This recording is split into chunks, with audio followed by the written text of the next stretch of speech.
They have posited themselves as inventors, when basically we've done a new report. It's because Bill Gates announced a new project called Ag One. You know, all agriculture will be one agriculture controlled by him. Where does he set up the office of Ag One?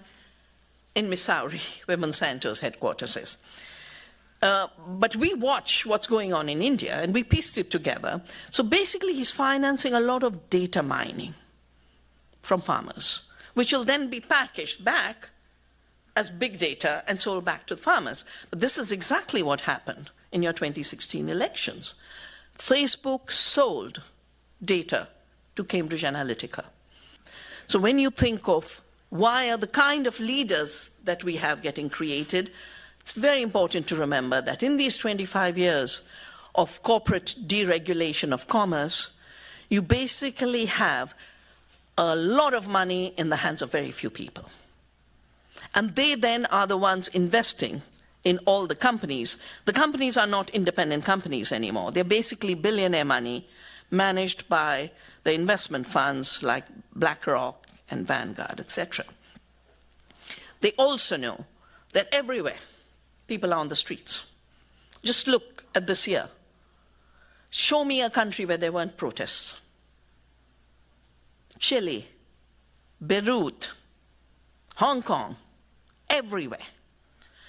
So how do you deal with the rising demand for a change? We threw out the East India Company in 1857. The Crown took over. They established a policy called divide and rule.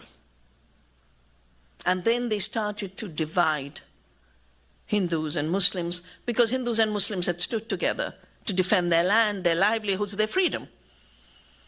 It took from 1857 to about 1920 for all kinds of means, census, fake identity, because, you know, people in India would say, I'm a Hindu and a Muslim, because they'd go to mosques and they'd go to temples. And when they'd be asked, who are you? They'd say, I'm a gardener. I'm a blacksmith. For them, the religious part was very, very secondary. Their occupation was their main identity, the place where they came from, the community they came from. And this took so long.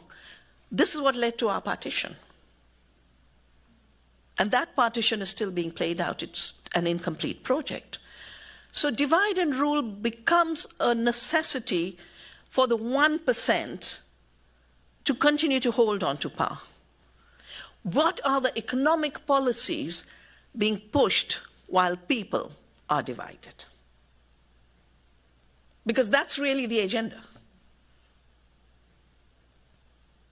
In 1906, when this divide and rule and apartheid was being put in place, apartheid hadn't been named apartheid then. It was only named as a system in 1948.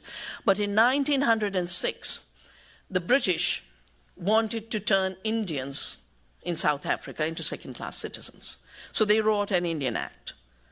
And Indians had to register on race, and they had to carry their identities all the time. And a lot of what's happening right now in India around this identity issue is related to that history of the Satyagraha. But most importantly, any police officer could enter your house at any time and demand your papers. You couldn't trade locally, you couldn't practice professions. And so the people said, we would rather die. This refusal to cooperate with unjust law is what Gandhi called Satyagraha, as a duty of truth. He was inspired by Thoreau, who refused to pay the poll tax here against the slave system. He inspired Martin Luther King. And the civil rights movement is very much inspired by Gandhi. But it is when King started to take up the economic justice and economic equality issues, that's when he was assassinated. Because the part is, you can talk in very sweet ways about civil liberties, but you don't touch economic justice. And the economy is, for me, it's a double violence, because the origin of the word, the meaning of the word economy, comes from oikos, our home, the Aristotelian name is oikonomia, the art of living. And when you turn the art of living into the art of money-making, which Aristotle called chrematistics, then you have to practice violence against the earth and violence against others, destroy their livelihoods, destroy their freedoms, take away their resources. So the violence is multiple. And I look into the future. I say, why are we building detention centers everywhere? In India, along the border of Mexico.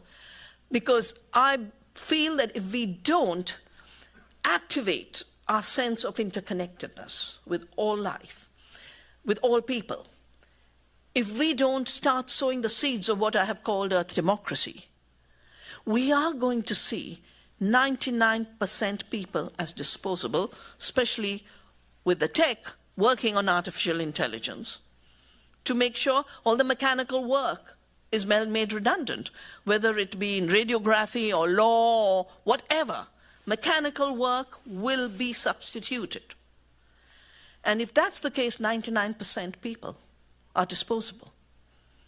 So you can either share this beautiful planet with love and abundance and sustainability, or say it's all mine, every bit of land, every seed, every mind, because what's being mined is our mind now. And if we don't defend the freedoms of all species and the freedoms of all human beings, we could see within 20, 30 years, a level of disposability built into the structures that humanity will not be able to respond to. So this is the time to make oneness and interconnectedness as one humanity on one planet the political project of our times. We have to remember we are one humanity. We are part of one earth. And whatever we do, we will not let this basic recognition divide us, either from the earth or from each other. And together we are strong.